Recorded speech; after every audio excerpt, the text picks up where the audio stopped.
আসসালামু আলাইকুম ওয়ারহমাতুল্লাহ। প্রিয় দিনী ভাই ও বোনেরা, রমজানে আমরা সবাই রোজা রাখি, কিন্তু অনেক সময় অজান্তেই কিছু কাজ রোজা ভঙ্গ করে দেয়। তাই একজন মুসলিমের জন্য জানা জরুরি কোন কাজগুলো রোজা নষ্ট করে।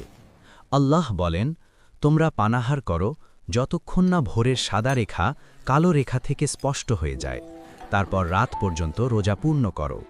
সূরা আল বাকারা আয়াত ১৮৭।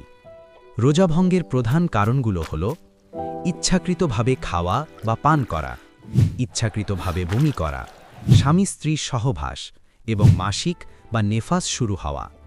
আল্লাহ রসুল সাল্লাল্লাহু আলাইহি ওয়াসাল্লাম বলেছেন, যে ব্যক্তি ভুলে কিছু খেয়ে বা পান করে ফেলে সে যেন তার রোজা পূর্ণ করে নেয়, কারণ তাকে আল্লাহই খাইয়েছেন ও পান করিয়েছেন।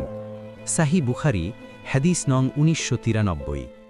তাই রোজা রাখার সময় সতর্ক থাকো, যাতে এই পবিত্র ইবাদতটি পূর্ণভাবে পালন করা যায়।